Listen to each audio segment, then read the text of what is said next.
America छोड़कर आ गया हथियार, तालिबान इस्तेमाल कर रहा है, तालिबान ने टीटीपी को दे दिया, तालिबान ने बेच दिया, तालिबान ने क्या करा, आज की तारीख में ट्रंप उनसे कह रहा है कि तुम मेरे हथियार वापस करो। ओ भाई, ऐसे नहीं होता है। अगर आपको वो हथियार इतने आपके लिए जरूरी थे इतने, आप वहां पे 7 अरब के हथियार छोड़ाए, क्यों छोड़ाए? अगर आपका ये एम था, अगर सीआईए का एम था कि वहां पे अनस्टेबल करना है एरिया को, पूरे इलाके को अनस्टेबल करना है, तो ये कोई सीआईए वाला जाके ब्रीफिंग दे प्रेसिडेंट को कि साहब आप हथियार वापस मांगवा, हम चाहते हैं एरिया अनस्टेबल हो, इसलिए हम जानबूझ के छोड़कर आए, कमरे कमरे भर के hundreds of millions of dollars वहां पे छोड़कर आए हैं। क्यों? किस चीज के लिए? और ये कैसी फौज है जो अपने हथियार छोड़कर आती है यार? इंडियन आर्मी में फायरिंग रेंज पे खोखा घूम जाए, पूरी रात पलटन एक पैर पे ढूंढती रहती है खोखा। यहां पे तो अमेरिकन आर्मी में 7 अरब डॉलर ब्लैक हॉक हेलीकॉप्टर छोड़ गए भाई लोग, हमवीज छोड़ गए। It is unimaginable in a professional army, unimaginable. मेरे टाइम पे एक किस्सा हुआ था, वो नहर के अंदर किसी का वेपन गिर गया था, 3-4 दिन लगे, 600-700 लोग लगे रहे, 3-4 दिन वो हथियार निकाला, हथियार साफ करा, पेश करा सीओ के सामने कि साहब ये हथियार हमें मिल गया, एक वेपन, 1 सिंगल राइफल। यहां पे 7 अरब डॉलर के ब्लैक हॉक हेलीकॉप्टर और पता नहीं क्या क्या, कितनी राइफल्स, कितना एमुनेशन छोड़कर आ गए, कोई पूछने वाला नहीं। अब ट्रंप कह रहा वापस लो। वापस कहां से लो यार? वो तो बिक गया, खत्म हो गया, गया वो, गॉन। ये देखिए साहब, ये कह रहा है we have reported Donald Trump accused Vladimir Zelensky on Sunday and trying to renegotiate the minerals deal that would give the US access to। अब ये डोनाल्ड ट्रंप इससे कह रहा है कि तुम्हारे पास बहुत मिनरल है, मिनरल वेल्थ बहुत है, ये हमें दे दो। मैंने आपको अफगानिस्तान का एग्जांपल दिया, ये कह रहा है कि हमने आपकी इतनी मदद करी है, उसके एवज में आप हमें मिनरल दे दो। लेकिन जब जो बाइडेन राष्ट्रपति था दोस्तों, तब क्या ऐसी कोई डील हुई थी? जब जो बाइडेन राष्ट्रपति था, क्या उस वक्त कोई ऐसी डील हुई थी कि हम आपको पैसा दे रहे हैं लड़ने के लिए और आप हमें मिनरल अपने एक्सेस दोगे? तब तो कोई डील नहीं थी। अब ये ट्रंप कह रहा है कि नहीं, अब नई सरकार आ गई है, नई पॉलिसी आ गई है, अब आप दो। किस पैसे के लिए? उस पैसे के लिए नहीं जो मैं आपको आगे दूंगा, उस पैसे के लिए जो जो बाइडेन आपको दे चुका है। अब दे चुका है फिर डील नहीं होती, क्योंकि उस समय कोई डील थी नहीं कोई। तो इसके ऊपर पूरी लड़ाई चल रही है। यहां पे रशिया के मन में क्या बात है? रशिया कह रहा है कि यार घुसे हम यूक्रेन के अंदर, अपने बंदे हमने मरवाए, यूक्रेनियन फौजियों को हमने मारा, अरबों डॉलर हमने खर्च करे, मालपुआ ले जा रहा है डोनाल्ड ट्रंप। ये कौन सी बात है? जब तक पुतिन के हक में डील नहीं होगी, पुतिन डील नहीं करेगा, जैसा मैंने बोला। ये देखिए साहब, यहां पे खार्किव पे और हमले तेज कर दिए उसने। ये कह रहा है सीज फायर, सीज फायर। कौन सा सीज फायर यार? किसका सीज फायर? पुतिन को कुछ नहीं चाहिए अमेरिका से, ना अमेरिका के पास कुछ ऐसा है जो पुतिन को दे सकता है। पुतिन अगले 10 साल तक लड़ सकता है। He has got that much oil. वो तेल बेच के लड़ लेगा, और तेल किसको बेचेगा? राइट। चलो इंडिया एक बार कहता है कि हमें सबके साथ बैलेंस करके चलना है। हम और रशिया से जो हम तेल खरीद रहे थे, वैसे हमने बहुत कम कर दिया आज की तारीख में। एक जमाने में टॉप ऑयल का सप्लायर रशिया था। रशिया कहता है कि मैं ऑयल के दाम थोड़े से घटा दूंगा, चाइना मैं तुम्हें दे रहा हूं, लो भाई साहब। चाइना के पास ऑयल तो है नहीं, चाइना इतना ऑयल खरीद लेगा रशिया से, रशिया का काम बन जाएगा। You cannot simply threaten people unless people are afraid that you are willing to carry out the threat. ये साहब Russia carries out second night of strikes. ये खार्किव वाला जो मैटर है, ये देखिए साहब, ये वाला मैटर है। अब किसका ये पूरा एक्सप्लेनेशन है लास्ट पॉइंट का, ये देखिए। ये while Trump was speaking about Putin and Zelensky, the attacks on Ukraine continued. Overnight, Russia carried out airstrikes on Kharkiv, the second night of strikes in Ukraine's second largest city. Kiev is the number 1 city. Kharkiv is number 2. 2 people were injured in the early hours of Sunday. Russia carried out 6 separate strikes on Kharkiv, killing 2 people, injuring 25. 25 लोगों को इंजर कर दिया है। कह रहा है Zelensky has big problems if he backs out. अब Trump पहले देखिए ये धमकी दे रहा था पुतिन को, ये धमकी दे रहा है Zelensky को। अच्छा, 2 बंदे लड़ रहे हैं आपस में, वो एक दूसरे की गर्दनें उतार रहे हैं, ठीक है, 2 बंदे। ये कह रहा है ट्रंप कि मैं तुम दोनों के बीच में शांति समझौता करवाऊंगा, राइट।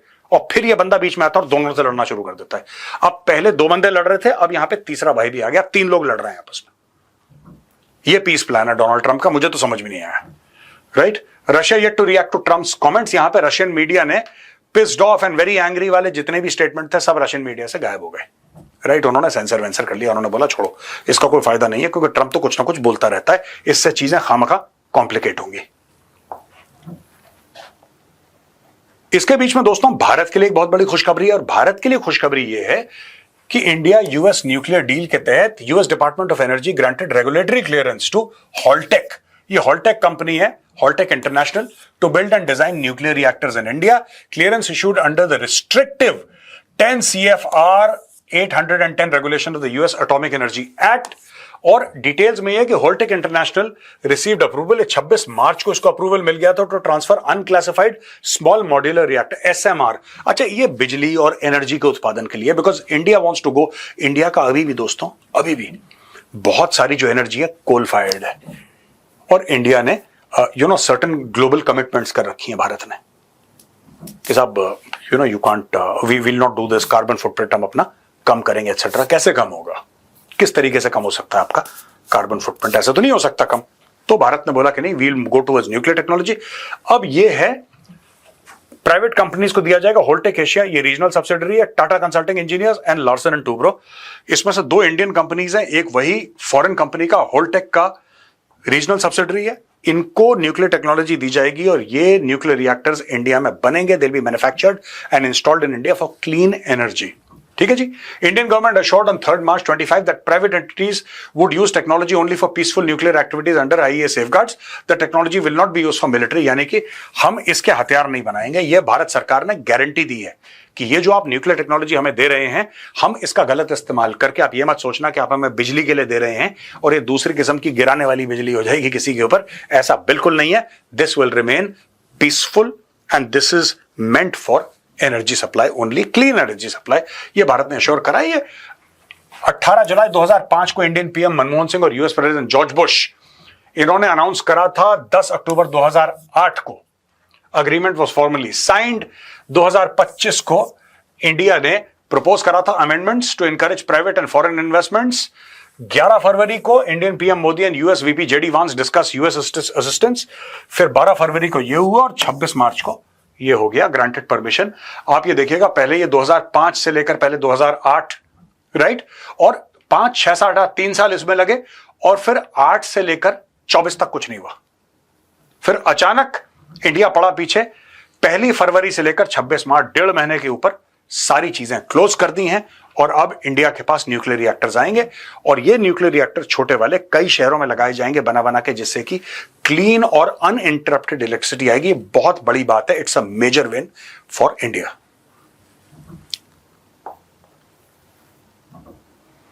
दोस्तों यहां पे है क्या, ये न्यूक्लियर सप्लाईज ग्रुप है, ये IAEA है, इंटरनेशनल एटॉमिक एनर्जी एजेंसी, और हमारे गेन्स क्या हैं? Removes a major regulatory roadblock for US companies from manufacturing nuclear equipment in India. पहले roadblock थे, regulatory roadblocks, ऐसे regulation थे कि आप इंडिया में नहीं बना सकते, वो हट गए हैं, अब वो बना पाएंगे। Comes amid renewed nuclear cooperation between India and the US to fully realize the US-India 123 civil nuclear agreement. ये दूसरी चीज है। Broader impact, जो भारत के energy goals हैं, signal to a major step in India's nuclear energy expansion, supports India's push for clean energy, जो मैं आपको पहली स्लाइड में मैं बता चुका हूं, aligns with global energy transition efforts to reduce carbon emissions, जो भारत का कार्बन फुटप्रिंट है उससे ये कम होगा। यहां पे reasons for the delay, nuclear liability laws, India's stringent civil liability for nuclear damage Act of 2010 imposed heavy liabilities on suppliers, deterring foreign investments, regulatory hurdles, aligning India's regulatory framework with international norms, required extensive negotiations। अब ये काम खत्म हो गया है।